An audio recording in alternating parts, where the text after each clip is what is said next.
Hazreti Peyğəmbər ümmətə xütbədə başlayır moizə eləməyə, deyir, mən ümmətim üçün heç nəyə görə narahat olmuram. O kafirlər ki var, ön cəbhədə, qabaqda durublar, müqabilicədə durublar, onlara görə də mən narahat deyiləm. Hazreti Peyğəmbər buyurur. Çünki bilirsiniz ki, bu düşməndir, bununla yaxşı mübarizə apara biləcəksiniz.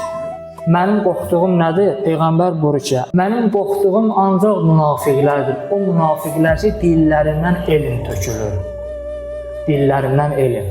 Bir var, bir savad olasan, belə də münafiqlik eləyə bilmir də, eləyəri öz həddində.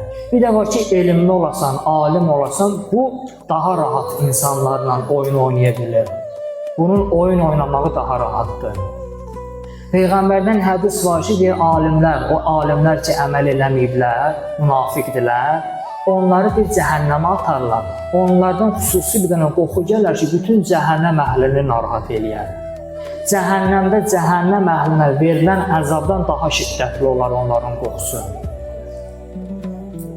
Çünki bunlar elm əhlidirlər və insanları aldatmağın da yolunu bilir. Həzreti Peyğəmbər də buyurur ki, mən ümmətim üçün ancaq və ancaq dillərindən elm tökülən münafiqlərdən qorxuram. Çıxır ayəyə, hədisə gözəl şərh verir, izah verir, sən də qulaq asırsan, baxırsan, məhəbbət göstərirsən buna, çox istəyirsən bunu. Elə ki, məhəbbət göstərdin, bunun səhvlərini də görmürsən, oldun bunun müridi, artıq bunun kütləsi yığıldı, ondan sonra rahat şəkildə öz kütləsini idarə edir.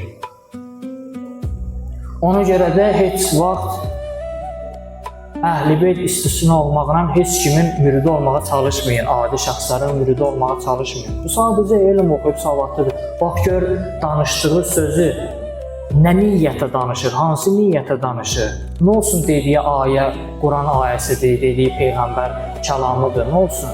Bax gör, buna hansı niyyətə deyir. Həzrət Əli əleyhissalama gəldi, xavaric dedi ki, ya Əli, hökm Allaha məxsusdur. Həzrət Əli əleyhissalam buyurur ki, sözünüz Quran ayəsidir, Allahın kəlamıdır, amma yerində işlətmirsiniz. Biz də qəbul edirik ki, hökm Allaha məxsusdur.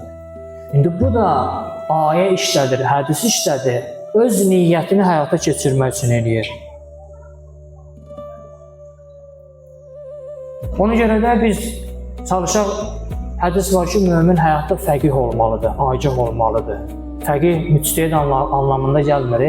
Yəni bilməlidir ki, nə bunun ziyanınadır, nə bunun xeyrinədir, bunu ayırt eləməyi bacarmalıdır. Görkəmə aldanmamalıdır. Peyğəmbər Peyğəmbərə salavat zikr edək.